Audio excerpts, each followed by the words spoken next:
اللهم صل على محمد وآل محمد۔ مولانا صاحب یہ بتائیں کہ تقلید آج کل ہمارے معاشرے میں کافی زیر بحث ہے، تو تقلید کے حوالے سے قرآن پاک کا کیا نظریہ ہے؟ آیا قرآن پاک تقلید کی ستائش کرتا ہے یا اس کی نفی کرتا ہے؟ دونوں صورتوں میں آپ مثالوں سے واضح کیجئے، اس تقلید کیا ہے؟ سوال آپ کا ایک ایسا سوال ہے کہ جو تفصیل طلب ہے۔ اس کا جواب ہم آپ کو بہت تفصیل سے دینا چاہیں گے، کیونکہ جیسا کہ آپ نے سوال کے ابتدا میں کہا کہ زیر بحث ہے، لوگوں کے اذہان میں ہے، لوگوں کے درمیان اس کے اوپر گفتگو ہو رہی ہے، لوگوں میں اختلاف بھی ہو رہا ہے، لوگوں میں اتفاق بھی ہو رہا ہے، تو یقیناً اس کا جواب ہمیں بہت تفصیل سے دینا پڑے گا۔ تو دیکھیے، سب سے پہلے آپ یہ سمجھ لیں کہ لفظ تقلید یہ کیا ہے؟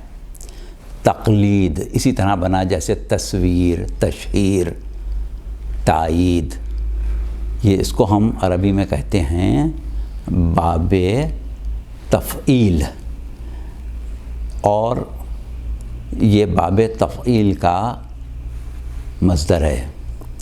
اس میں جب ہم فاعل بناتے ہیں تو بنتا ہے مقلد، جب مفعول بناتے ہیں تو بنتا ہے مقلد، ٹھیک ہے؟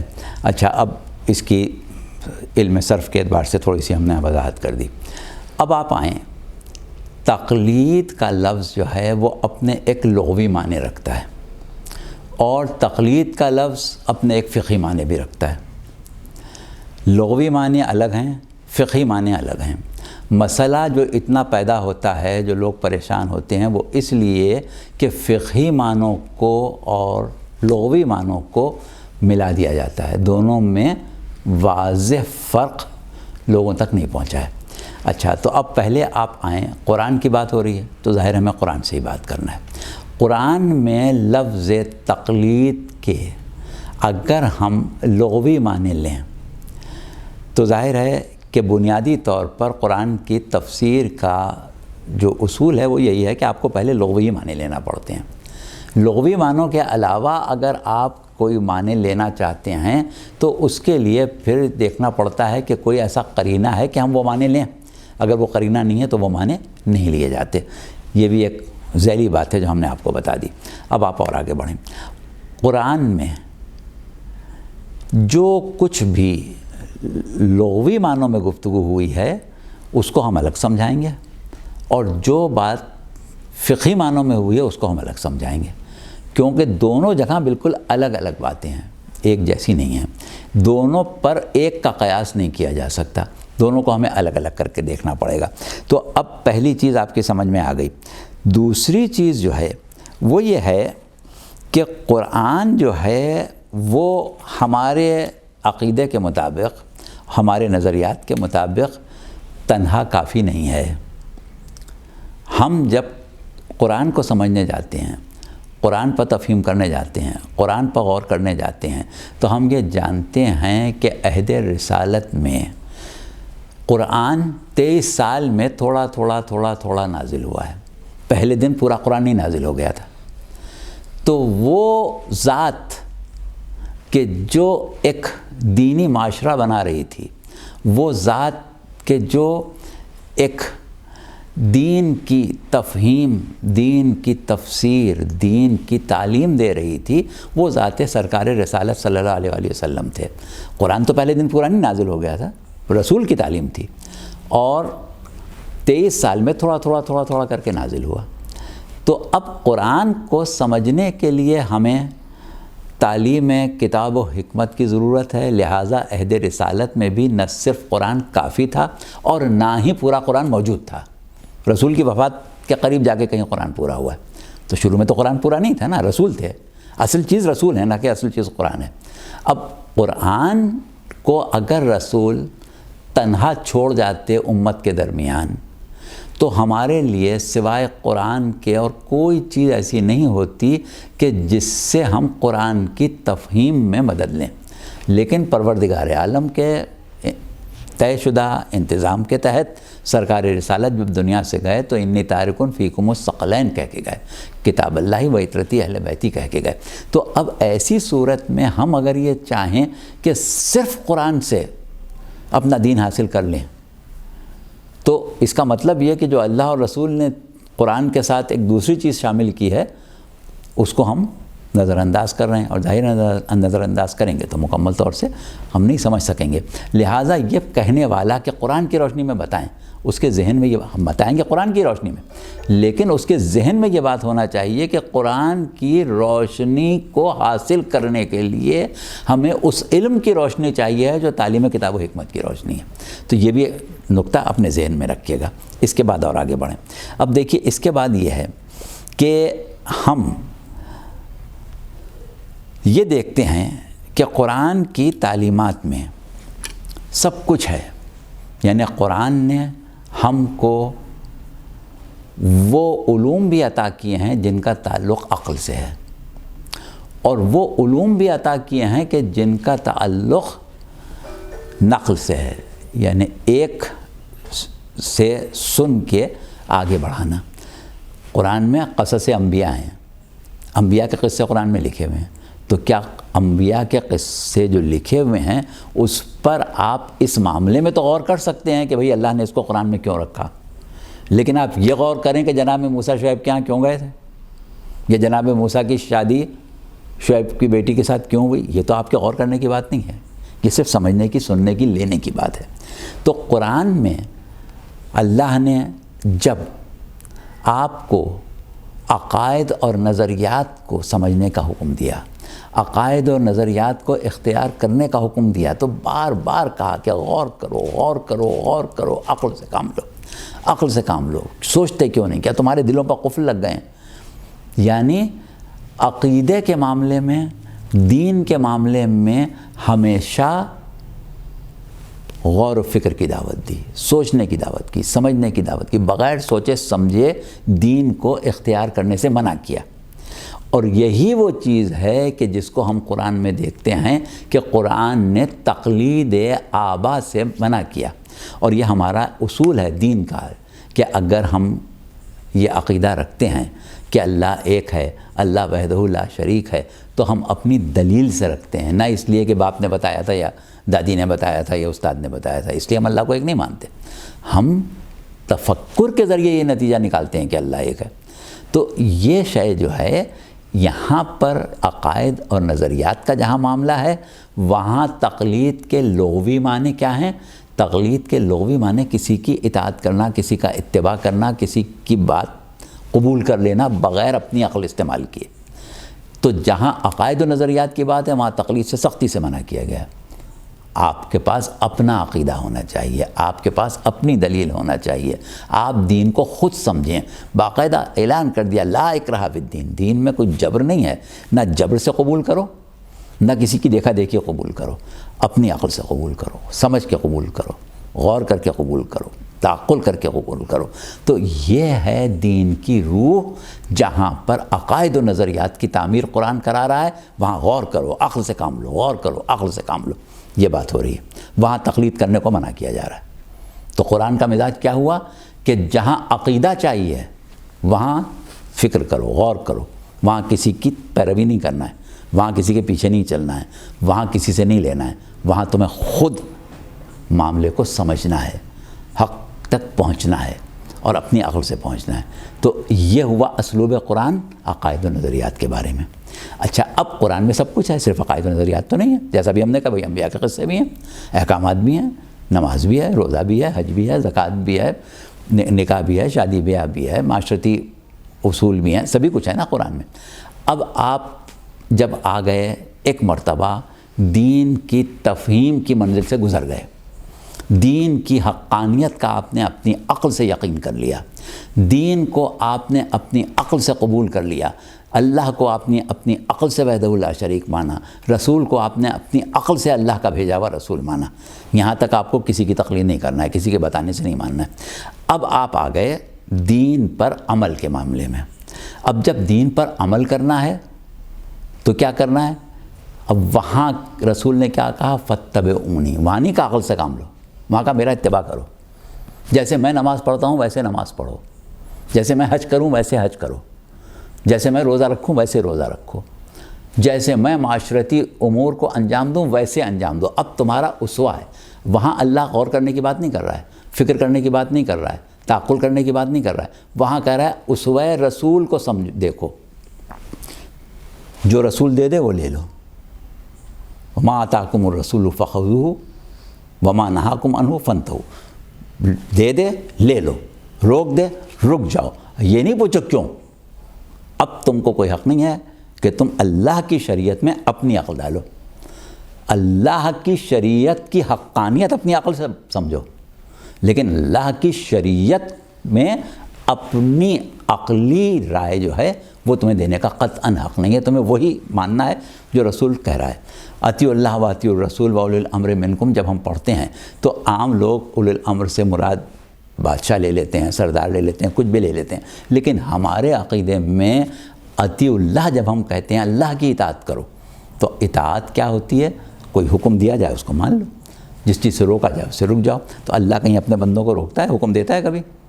کبھی کسی سے اللہ نے بات کی، کبھی کسی کو اللہ نے کچھ لکھ کے بھیجا کہ یہ کر لو یہ نہیں کرو؟ تو اللہ کی اطاعت تو ہم نہیں کر سکتے، کرتے کس کی اطاعت ہیں؟ رسول کی اطاعت کرتے ہیں، وہی اللہ کی اطاعت ہے۔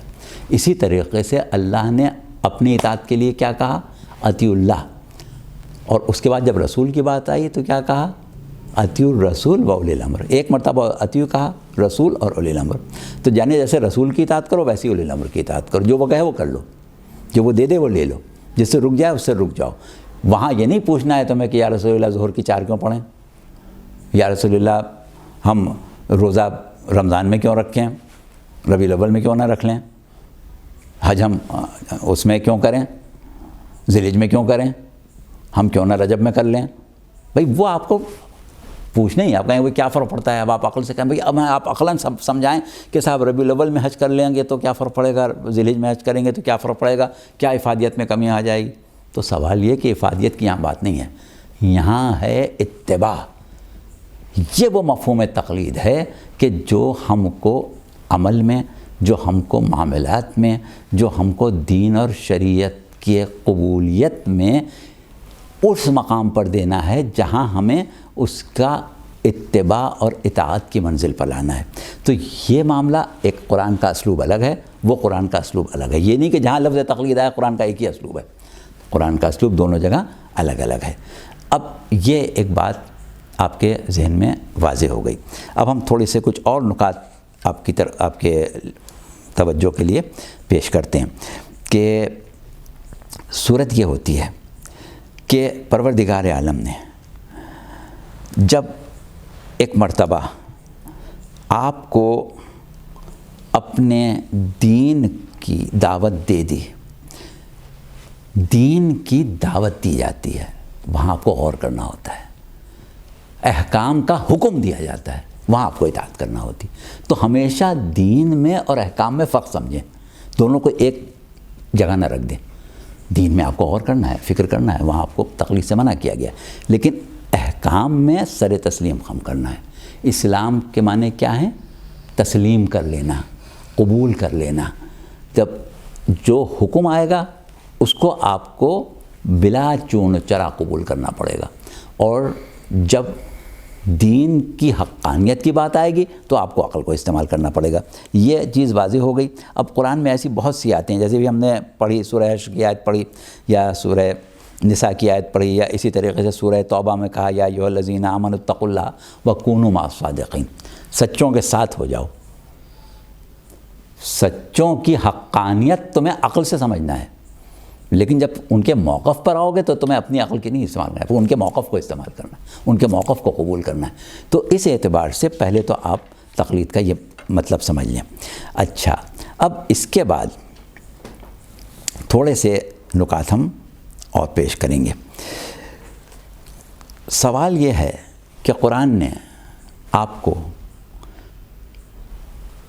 تفہیم دین کے اصول بھی سمجھا دیا، اور دین پر عمل کرنے، احکامات اوامر و نواہی کو انجام دینے کا اصول اور اسلوب بھی بتا دیا، اب سوال یہ ہے کہ کیا پروردگار عالم نے ہم کو بے مقصد پیدا کیا ہے یا کسی مقصد سے پیدا کیا؟ اگر مقصد سے پیدا کیا ہے تو پھر ہمارے لیے واجب ہے کہ ہم اس مقصد کی تکمیل کے لیے ایک جہد مسلسل میں زندگی گزاریں، کہ جو اللہ ہماری تخلیق سے مقصد رکھتا ہے وہ مقصد پورا ہو۔ اچھا، اب جب یہ بات طے ہو گئی کہ ہمیں اپنی تخلیق کے مقصد پر نظر رکھنا ہے، اس سے دور نہیں جانا ہے، ایک ہمارے پاس پوری راہ بن گئی، ایک صراط بن گئی کہ اس پر چلنا ہے ہمیں۔ اچھا، اب جب ایک صراط بن گئی، ایک راہ بن گئی، ایک تعین ہو گیا، اور ساتھ میں آپ سے یہ بھی کہہ دیا گیا کہ اللہ اور رسول اور اولی الامر کی اطاعت کرو، آپ سے یہ بھی کہا گیا کہ آپ صادقین کے ساتھ ہو جائیں، آپ سے یہ بھی کہا گیا کہ جو رسول دے دے وہ لے جاؤ، لے لو، آپ سے یہ بھی کہا گیا کہ گمراہی سے بچنے کے لیے قرآن کے ساتھ اطرت ضروری ہے۔ یہ ساری باتیں تو ہو چکی۔ اب اللہ سورہ والذاریات میں کہہ رہا ہے وَمَا خَلَقْتُ الْجِنَّ وَالْإِنسَ إِلَّا لِيَعْبُدُونِ، ہم نے انسانوں اور جنوں اور انسانوں کو پیدا ہی نہیں کیا ہے، صرف ایک مقصد ہے کہ وہ عبادت کریں، عبادت کے لیے پیدا کیا ہے۔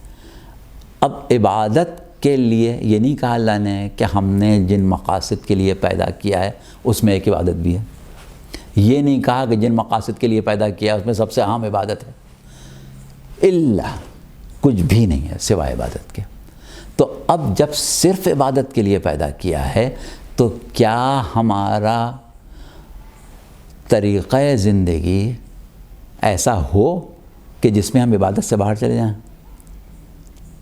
اٹھنا، بیٹھنا، چلنا، پھرنا، کھانا، پینا، سونا، جاگنا، روزی کمانا، بچوں کی پرورش کرنا، والدین کی خدمت کرنا، بیماروں کی عیادت کرنا، معاشرے میں اپنی کوئی جگہ بنانا کہ جہاں بیٹھ کے معاشرے کا ایک حصہ بن سکیں، یہ سب چیزیں جو ہیں یہ کس طریقے سے ہونا چاہیے؟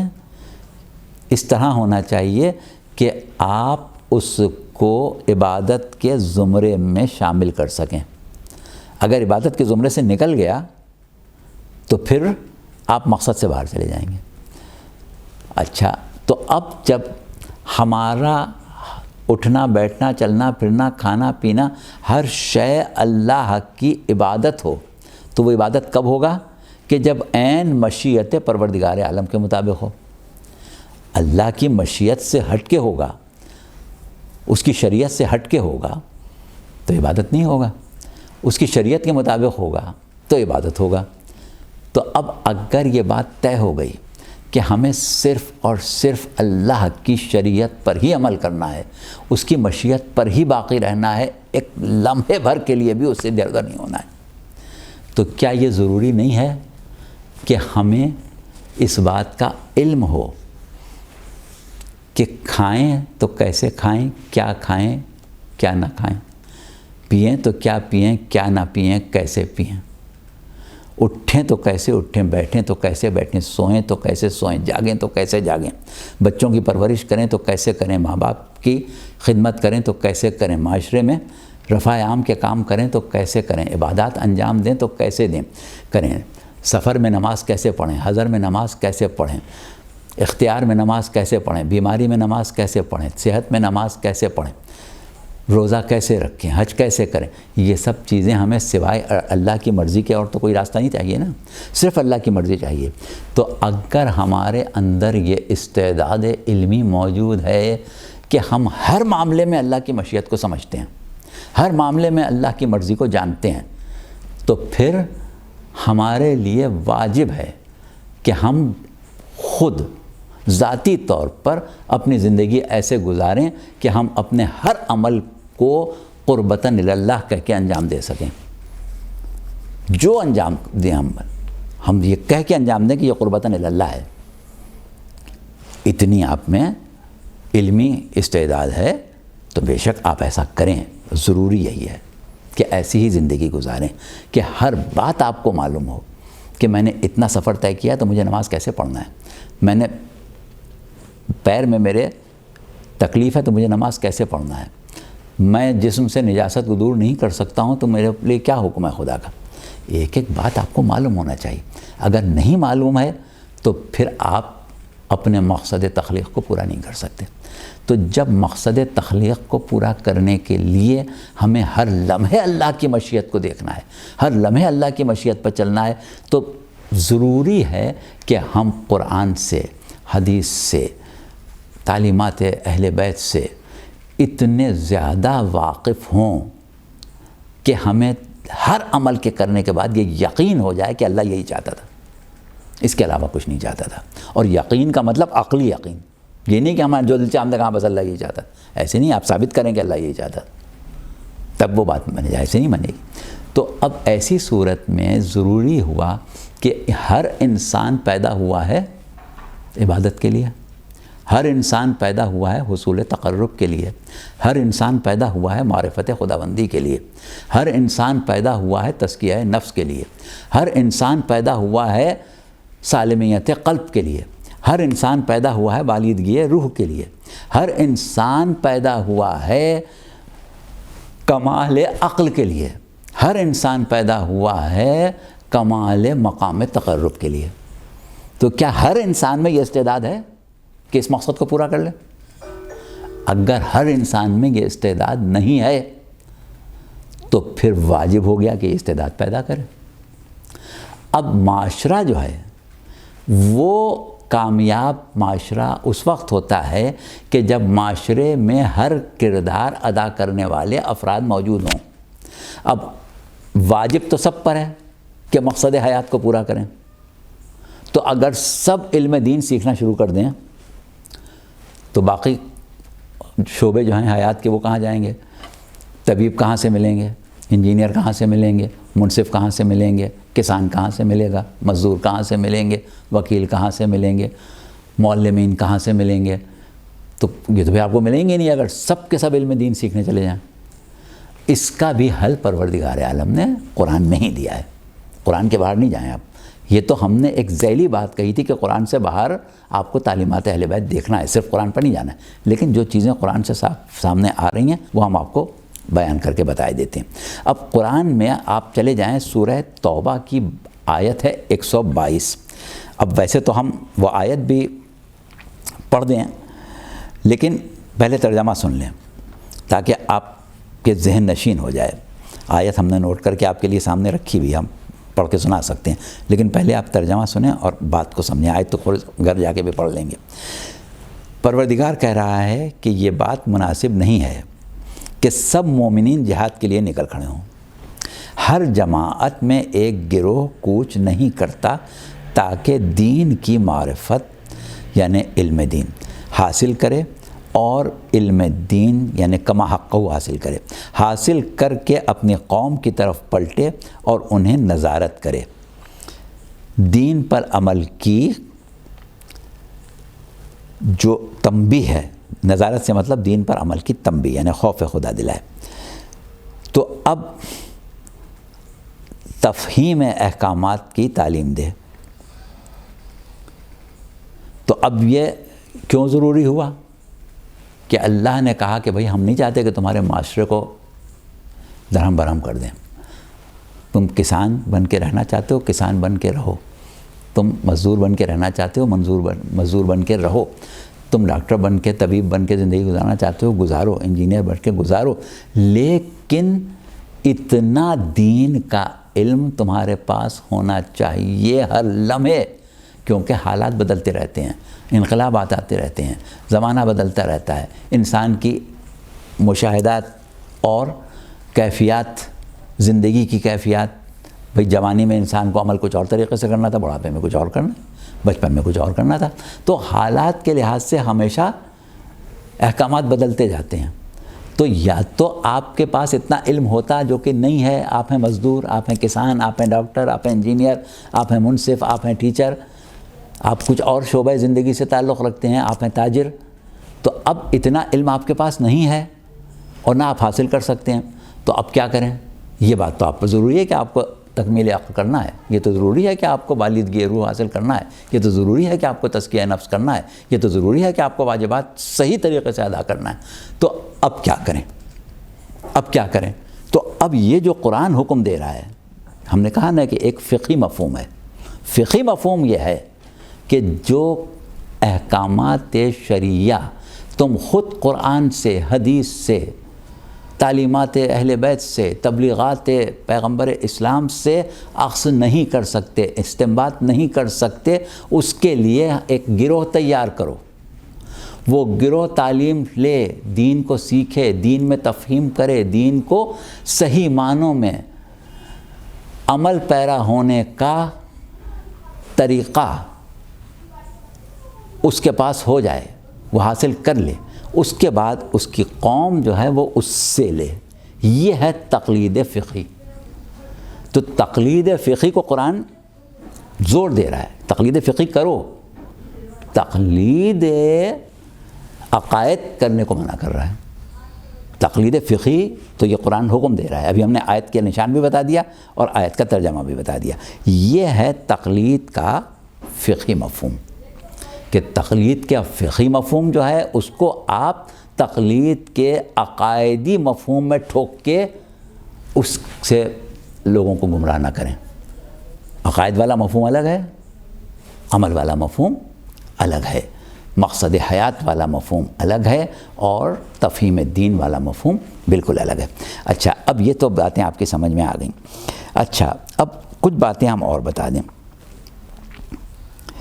وہ یہ ہے کہ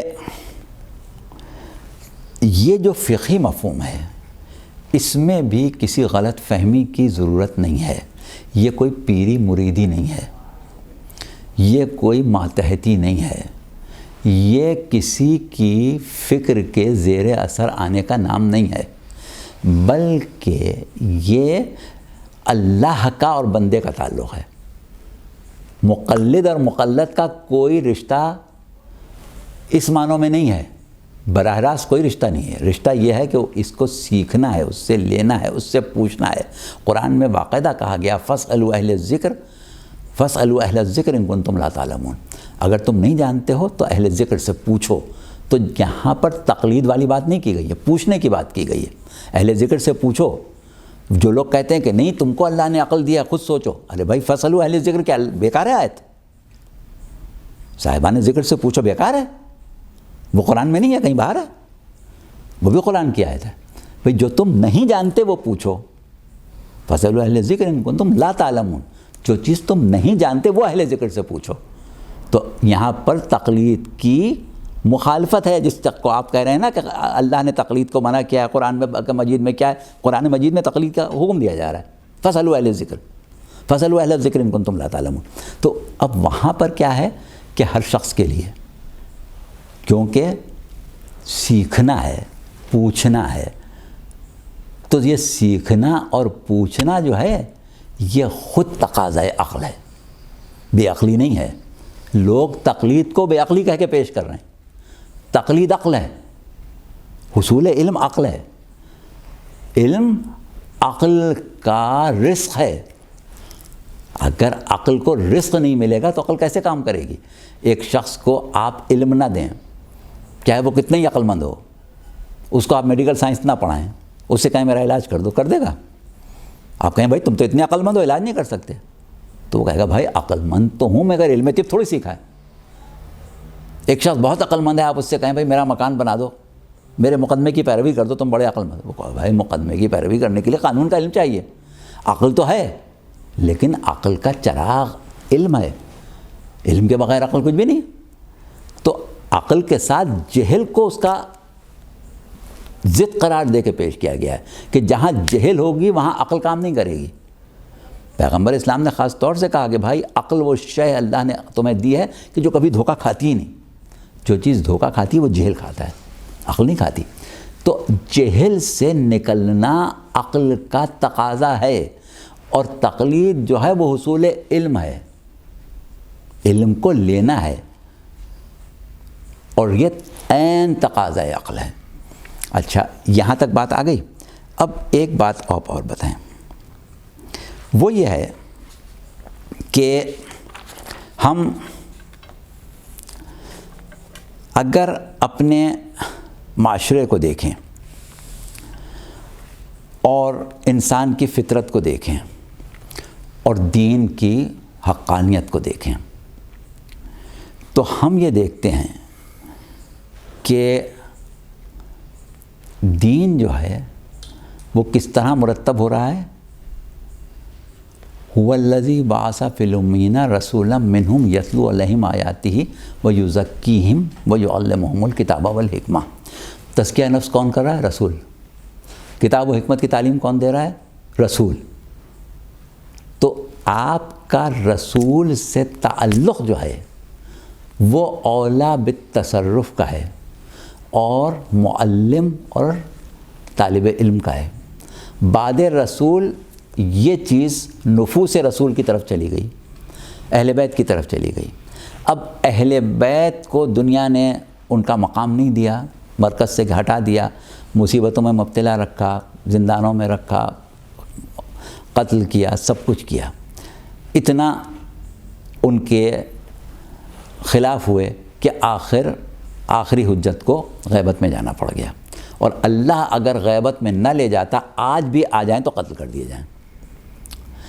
اب ظاہر ہے کہ ان حالات میں وہ تسلسل تعلیم کتاب و حکمت جو ہے وہ ائمہ کہ جنہوں نے اپنی زندگیاں قربان کیں، جنہوں نے اپنی اولادیں قربان کیں، جنہوں نے اتنی قربانیاں دے کے تسلسل تعلیم کتاب و حکمت کو باقی رکھا، کیا ان کی یہ خواہش ہو سکتی ہے کہ یہ تسلسل ختم ہو جائے؟ اگر ختم ہو جائے تو جتنی اقوام دنیا میں آباد ہیں سب، اور ایک شیعہ اثنا عشری قوم، ان دونوں میں فرق یہی ہے کہ باقی سب کے ہاں سلسلہ تعلیم کتاب و حکمت ختم ہو گیا. ایک تشیع وہ ہے کہ جہاں مرکز علمی قائم ہے. اب اگر ہم ایک مرتبہ بحیثیت انسان غور کریں معاشرے پر اور صرف یہ کہیں کہ آپ سب چھوڑ دیے، تقلید چھوڑ دیجئے، قرآن کو بھی اس وقت سامنے نہ رکھیے، حدیث کو بھی نہ رکھیے، کوئی بحث مباحثہ بھی نہ لیجئے، صرف اپنی عقل سلیم سے، کامن سینس سے یہ بتائیے کہ وہ قوم اور وہ معاشرہ بہتر اور فلاحی معاشرہ ہے جو ایک مرکز سے منسلک ہو، جس میں ایک فکر و نظر کا مرکز قائم ہو اور سب ایک موتیوں کی لڑی کی طرح پوری قوم پروئی ہوئی ہو، وہ بہتر ہے؟ یا وہ معاشرہ بہتر ہے جس میں سب پراگندہ ہوں، سب منتشر ہوں؟ صرف اپنی عقل سے اتنا بتا دیں کہ یہ بہتر ہے یا وہ بہتر ہے. وہ قومیں کہ جن میں یہ چیز نہیں تھی، انہوں نے اب کوشش کی کہ اس کو اپنا لیں، کہ کسی طریقے سے شیرازہ جو ہے وہ سمٹ جائے.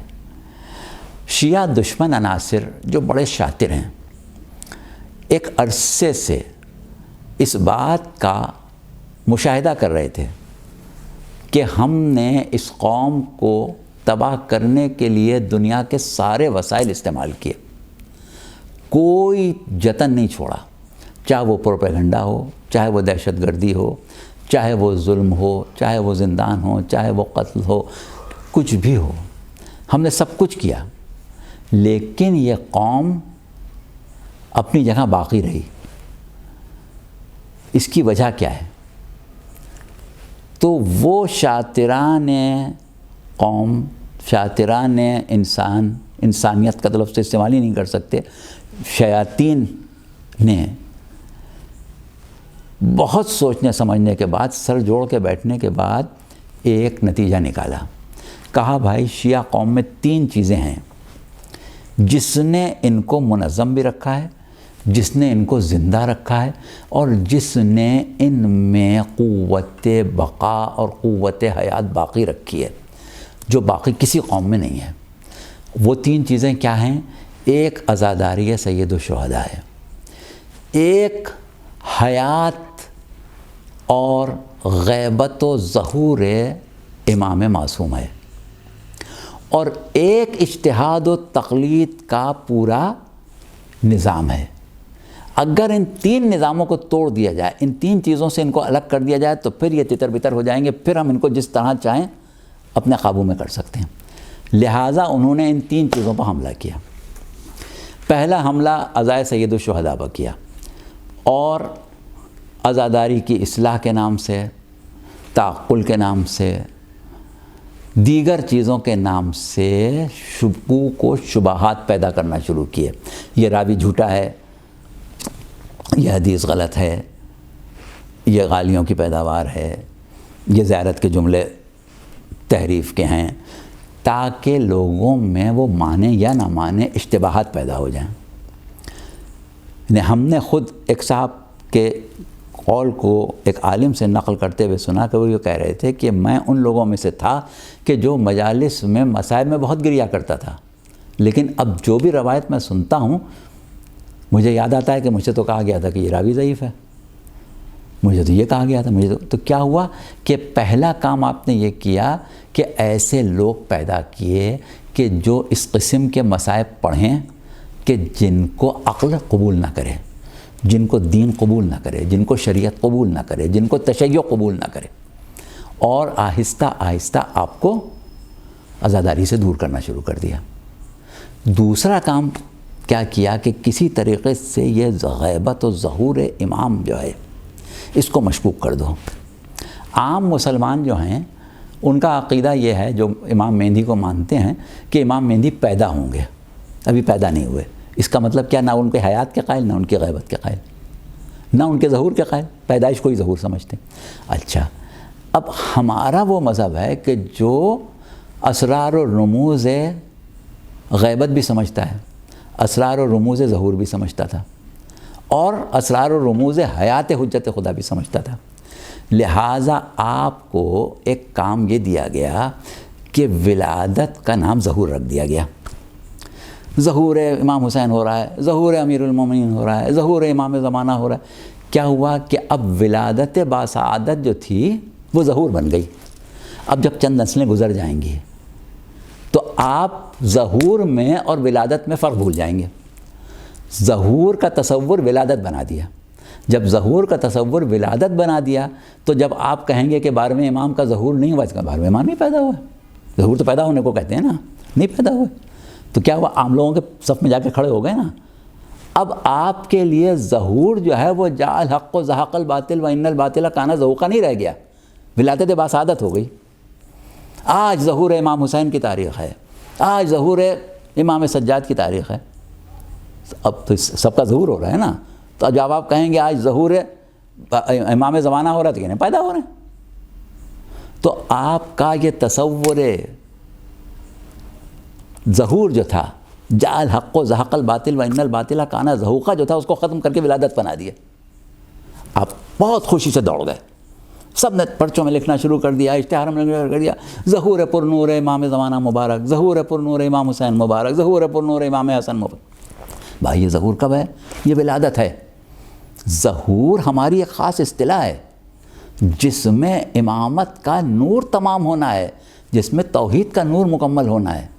جو اللہ نے وعدہ کیا ہے کہ وہ اپنے نور کو کامل کر کے رہے گا، وہ سب ختم ہو گیا، نکل گئے آپ سب اس سے۔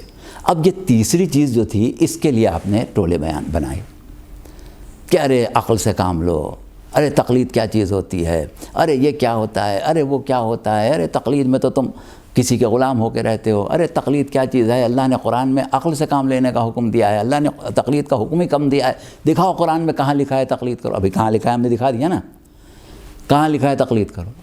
بھائی یہ لکھا ہے قرآن میں کہ آپ کو عمل صحیح ادا کرنا ہے، اس میں غلطی نہیں کرنا ہے، کیسے کریں گے؟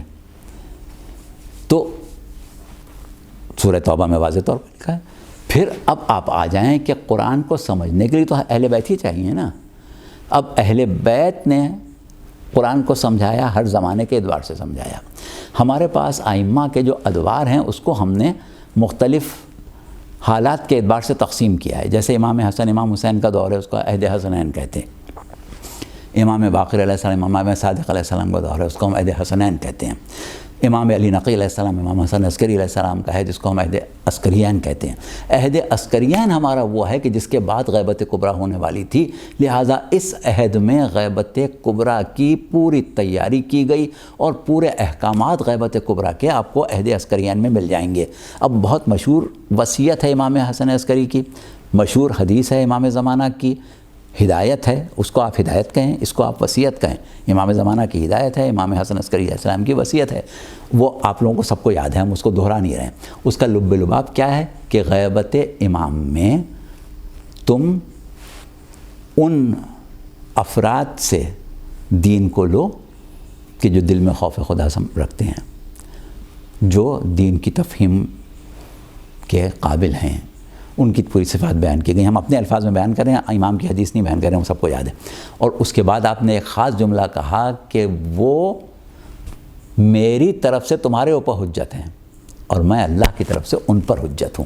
تو یعنی ایک مرکز بنایا۔ اب اس مرکز کو توڑنے کے لیے یہ سارے کام ہو رہے ہیں کہ تقلید کیا ہے، تقلید کیا ہے، تقلید کیا ہے۔ بھائی تقلید یہی ہے کہ آپ اپنے مرکز سے قائم رہیں، آپ دین کو سمجھیں، دین پر عمل کریں۔ فَاسْأَلُوا أَهْلَ الذِّكْرِ إِن كُنتُمْ لَا تَعْلَمُونَ۔ آپ کے معاشرے میں کچھ افراد ہوں کہ جو دین کی تعلیم حاصل کریں اور اس کے بعد آپ بے چون و چرا ان سے تعلیم لیں، یہی تقلید ہے، یہی تقلید ہے، اس کے علاوہ کوئی تقلید نہیں ہے۔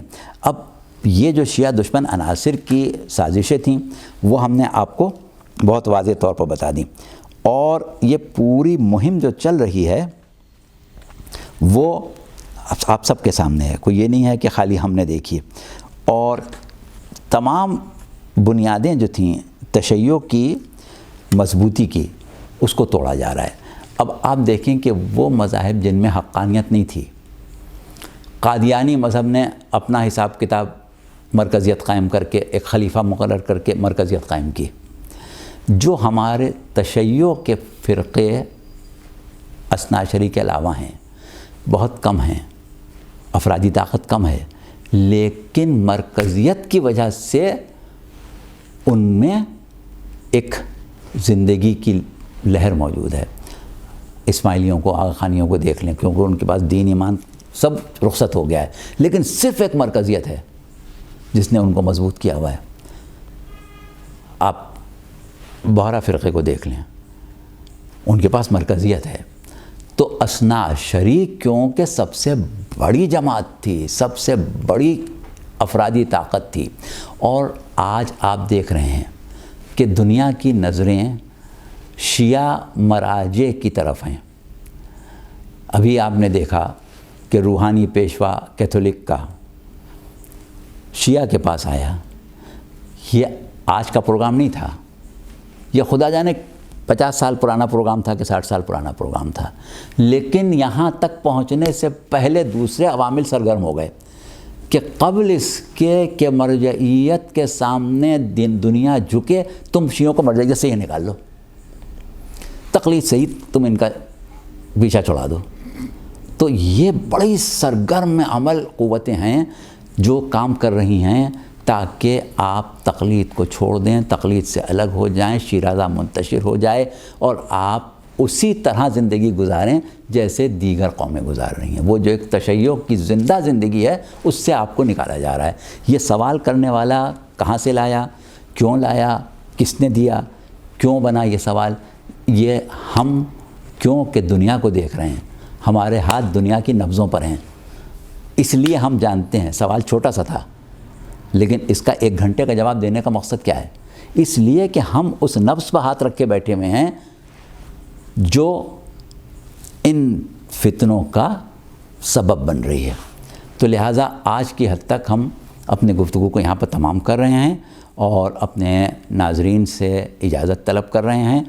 آپ نے اس وقت ولایت ٹی وی کی وساطت سے ہم سے گفتگو سن لی، اور اس گفتگو کو آپ نہ صرف سن کے چھوڑ دیں بلکہ اس کو ذہن نشین کریں، اور ہماری یہ خواہش ہے کہ آپ ان تمام لوگوں کو کہ جو حق کی تلاش میں ہیں، جن کو منتشر کیا گیا ہے، جن کو گمراہ کیا گیا ہے، جن کو مختلف انداز سے اشتباہات میں مبتلا کیا گیا ہے، ان کی اصلاح کریں۔ خدا حافظ، فی امان اللہ۔ اللهم صل على محمد وآل